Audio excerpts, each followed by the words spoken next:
তো বন্ধুরা আজকে একটা পাইপ নিয়ে নিয়েছি। এটা হচ্ছে জলের পাইপ দিয়ে আজকে দারুণ একটা আইডিয়া তোমাদের সাথে শেয়ার করব। তো নমস্কার বন্ধুরা, রাখি ক্রাফট অ্যান্ড ব্লগ চ্যানেলে তোমাদের অনেক স্বাগত জানাই। আজকে একবারে নতুন ইউনিক আইডিয়া নিয়ে চলে এসেছি বন্ধুরা।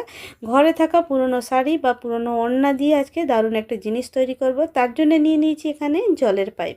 তো সবার ঘরেই জল ভরার যে পাইপগুলো থাকে, ছোট পাইপ একটুখানি কেটে নিয়েছি। আর এখানে ওড়না বা শাড়ির যেই জরির পাড় থাকবে সেটাকে কেটে বাদ দিয়ে দেবো। পাটটাকে শাড়ি থেকে পুরোটা আলাদা করে নেব। আজকে একেবারে ইউনিক আইডিয়া নিয়ে চলে এসেছি বন্ধুরা, তোমাদের আশা করছি ভালোই লাগবে। ভিডিওটা স্কিপ না করে প্রথম থেকে শেষ পর্যন্ত দেখো। খুব সুন্দর একটা আইডিয়া, খুব কম সময়ের মধ্যে একেবারে দোকানের মতন, খুব সহজ পদ্ধতিতে দোকানের মতন একটা জিনিস তৈরি করব। দেখতে থাকো ভিডিওটা। তার জন্য এখন ওড়নাটাকে এখানে দেখো বর্ডারটাকে আমি ছিঁড়ে নিচ্ছি। তো এটা বর্ডার হচ্ছে শাড়ি বা ওড়নার যে বর্ডারগুলো থাকে এগুলো একটু মোটা থাকে, তো এগুলোকে কেটে বাদ দিতে হবে। মোটা জিনিস দিয়ে তো আর বোনা যাবে না, তো এটা মোটাটাকে বের করে নেব। তো বন্ধুরা আমার চ্যানেলে এরকম নানা ধরনের আইডিয়া দেওয়া আছে, চাইলে কিন্তু তোমরা দেখে আসতে পারো। আশা করছি আইডিয়াগুলো তোমাদের অবশ্যই ভালো লাগবে। তো এই পার্টটা কিন্তু আমি ফেলবো না বন্ধুরা, এই পার্টটা কিন্তু রেখে দেবো। এই পার্টটা দিয়ে কী করবো দেখতে থাকো। তো এরকম আমি আরও পার্ট নিয়ে নিয়েছি, আর এই পারও নিয়েছি, আরও পুরনো আরও অন্য শাড়িরও পার নিয়ে নিয়েছি। এই পাটা খুবই দরকার হবে। এখন আমি একটা ডোরমেট বা পাপোশ বা তোমরা বলতে পারো পায়দান তো আমি তৈরি করছি। তার জন্য আমাকে এখানে এরকম একটা মোটা বর্ডার পার দরকার পড়বে। তো তার জন্য এই পাটটাকেও ফেলবো না, এটাকে আমি কেটে নিয়ে নিচ্ছি, এটাও কাজে লাগাবো। তারপরে এখানে দেখো আমি 5 থেকে 6 ইঞ্চি মতন শাড়িটাকে কেটে নিচ্ছি। তোমরা তোমাদের আইডিয়া মতন, তোমাদের পছন্দ মতন সাইজ ছোট বড় করে নিতে পারো। তো আমি অ্যাকচুয়ালি একটু 6 ইঞ্চের মতন নিচ্ছি, এটা যেহেতু পাতলা শাড়ি। তো 6 ইঞ্চ মতন কেটে নিচ্ছি, মোটা হলে একটু পাতলা তোমরা কেটে নিতে পারো।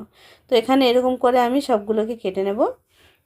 তো যে কোনো একটা কালার দিয়েও করতে পারো তোমরা, বা দুটো কালার দিয়েও করতে পারো, ডোরমেট বা পায়দান পাপোশ।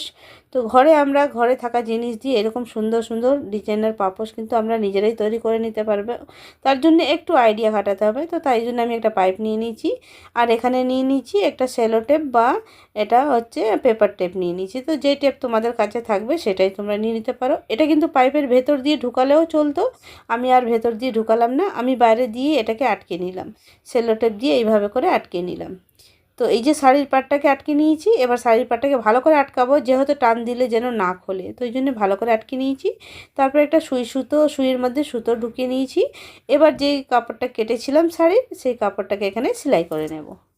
তো এরকমভাবে সেলাই করব যেহেতু একটু নড়াচড়া করতে পারে, মানে আগে পিছে হতে পারে। তো সেইভাবে পাইপ থেকে যে আমি যেটা আমি শাড়ির কাপড়ের টুকরোটা যেটা সেলাই করছি, সেটা পাইপের মধ্যে যেন সরে যেতে পারে পাইপ থেকে, এরকমভাবে, মানে খুব টাইটও না খুব লুজও না, মিডিয়াম রাখবো। তো দেখো এইভাবে কিন্তু এদিক ওদিক করা যাবে, সেভাবে কিন্তু আমি এটাকে সেলাই করে নিয়েছি। তো এখানে আমি দুটো কাপড়ের টুকরো নেব, তোমরা চাইলে এখানে একটা দিয়ে করতে পারো। তো আমি দুটো করব, ডিজাইন বানাবো বলে আমি এরকম দুটো কালারের কাপড়ের টুকরো আমি কেটে নিয়েছিলাম এইভাবে করে। তারপর এটাকেও সেম পদ্ধতিতে সেলাই করব। এটাকে এরকমই লুজ রাখবো, খুব টাইটও রাখবো না খুব লুজও না, মিডিয়াম রাখবো। তারপরে দুটো আমার এখানে দেখো দুটোকে সেলাই করা হয়ে গেছে। এবার আমি কি করব দেখতে থাকো। এখানে মেন কাজ আর কি, এটা হচ্ছে এখন আমরা ডোরমেট কিভাবে বানাবো সেটা বুনবো এখানে। তো এই যে কালারটা এরকম ফোল্ড করে একটা এটা নেব, নিচ দিক দিয়ে উঠাবো, কিন্তু এটা আবার এই যে ইয়েলো কাপড়টা এটাও কিন্তু নিচ দিক দিয়ে নিয়ে এরকম একটা ফার্স্ট ফোল্ড করে দিয়ে দেবো। একটা এটা করে আমি এখানে কিন্তু বুনে নিচ্ছি এইভাবে করে। খুব সিম্পল আইডিয়া বন্ধুরা, একেবারে সহজ পদ্ধতিতে, একেবারে কম সময়ের মধ্যে ঘরে থাকা পুরনো শাড়ি বা পুরনো ওড়না দিয়ে একটা পাইপের সাহায্য আমরা পাপোশ ডোরমেট কীভাবে তৈরি করছি সেটাই তোমাদের সাথে আজকে শেয়ার করলাম। আর তোমরাও এরকমভাবে ঘরে ফেলে দেওয়া জামা কাপড় দিয়ে এইভাবে ঘরের জন্য প্রয়োজনীয় জিনিস কিন্তু নিজেরাই তৈরি করে নিতে পারো। এটা তোমরা আসনে কাজে লাগাতে পারো, এটা তোমরা টেবিল ম্যাটের কাজে লাগাতে পারো, মানে নিজের ইচ্ছা মতন তোমরা কিন্তু এটাকে ইউজ করতে পারবে। তো দেখো আমি এইভাবে করে বুনবো, খুব সুন্দর একটা ডিজাইন হবে। আর তোমরা নিজেদের পছন্দ মতন যে কোনো কালার কিন্তু নিতে পারো। তো আমার কাছে পুরনো যেটা ছিল সেটা আমি নিয়েছি। তোমরা চাইলে এখানে তোমাদের যে কোনো পছন্দের কালারের কাপড়ের টুকরো দিয়ে কিন্তু তৈরি করে নিতে পারো। তো দেখো এইভাবে বোনা হবে, দেখো কত সুন্দর একটা চেন টাইপের এটা কিন্তু বোনা হচ্ছে। খুব সুন্দর হয়। যখন বোনা পুরো কমপ্লিট হয়ে যাবে দেখতে কিন্তু অসাধারণ লাগবে। আর এবার আমি এটাকে আস্তে আস্তে যে দড়িটাকে আটকেছিলাম, যে শাড়ির পাড়টাকে আটকেছিলাম, সে পাড়ের মধ্যে এটাকে নামিয়ে নেব। তো তোমরা এখানে শাড়ির পাড় আমি নিয়েছি, তোমরা কিন্তু এখানে চাদরের টুকরো বা শাড়ি, কটনের শাড়ির টুকরোও কিন্তু নিতে পারো। তো আমি এখানে শাড়ির মোটা পাড় ছিল সেটাকে নিয়েছি। তো যে যে কোনো কাপড়ের টুকরো, মোটা একটা কাপড়ের টুকরো থাকলে কিন্তু চলবে, তার মধ্যে এরকম করে বেঁধে নিতে হবে আর এটাকে আমরা নামিয়ে নেব। তো এইভাবে আস্তে আস্তে করে নামাবো, যেহেতু এটা ছিদ্রে ভিতরে না যায়, আর সুন্দর করে নামাবো। দেখতে কিন্তু ডিজাইন খুব সুন্দর তৈরি হচ্ছে। তো এইভাবে করে আমি পুরোটাকে কিন্তু বুনে নেব। যতটা আমাকে বড় সাইজ প্রয়োজন ততটা কিন্তু আমি এভাবে একবার এই কালার, একবার ওই কালার করে। আর এটা বুনতে গেলে কিন্তু নিচের সাইড দিয়েই নেব, ওপর দিয়ে কিন্তু নেব না। নিচে দিয়ে নিলে দেখতে বেশি ভালো হবে, ডিজাইনটা একই রকম করতে হবে। ওপর নিচ করলে দেখতে কিন্তু ডিজাইনের শেপটা পুরো বিগড়ে যাবে। তো যে কোনো একই সাইড দিয়ে কিন্তু এটা বুনতে হবে। যেরকম আমি নিচ সাইডে নিচ্ছি, মানে নিচের দিক দিয়ে নিচ্ছি বলে পুরোটা বোনাটা একই রকম হয়েছে। তো দেখো, এটা কিন্তু খেয়াল করে বুনতে হবে। যখনই তোমরা বুনবে যে কোনো এক সাইড, ওপর দিক দিয়ে নিলে ওপর দিক দিয়ে দুটোই নিতে হবে। যদি নিচের দিক দিয়ে যদি নিতে চাও, তাহলে নিচের দিক দিয়ে দুটোই কাপড়ের টুকরো নিতে হবে। তো দেখো কত সুন্দর লাগছে। তো এইভাবে করে পুরোটা বুনবো। তারপরে কাপড়ের টুকরো যখন শেষ হয়ে যাবে তখন এখানে দুটোকে একসঙ্গে জয়েন করে নেব। জয়েন করে এখানে একটা সুই সুতো দিয়ে সেলাই করে নেব। এটা কিন্তু গিট মারবো না, গিট মারলে কিন্তু একদমই বাজে হয়ে যাবে। এটা সেলাই করে নিলে কিন্তু বুনতে সুবিধা হবে আর দেখতেও ভালো লাগবে, গিটটা যেন বোঝা যাবে না। তারপরে আবার সে বোনা শুরু করে দিলাম। এইভাবে করে আমাকে যতটা বড় আমি পাপোশ বা ডোরমেট তৈরি করব ততটা কিন্তু আমাকে এখানে বুনে নিতে হবে। ছোট বড় সাইজ নিজেদের আন্দাজ মতন কিন্তু এখানে বুনে নিতে হবে।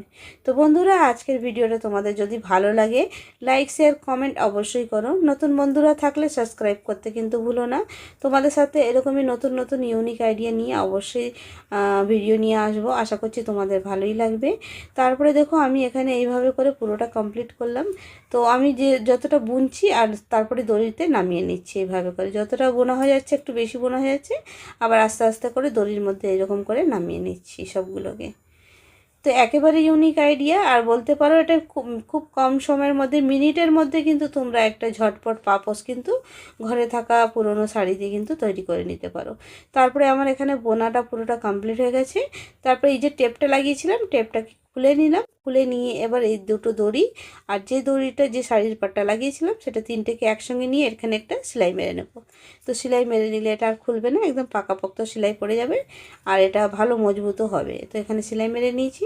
সেলাই মারলে কোনো খোলার কিন্তু কোনো ইয়ে নেই, আশঙ্কা নেই, খুলবে না।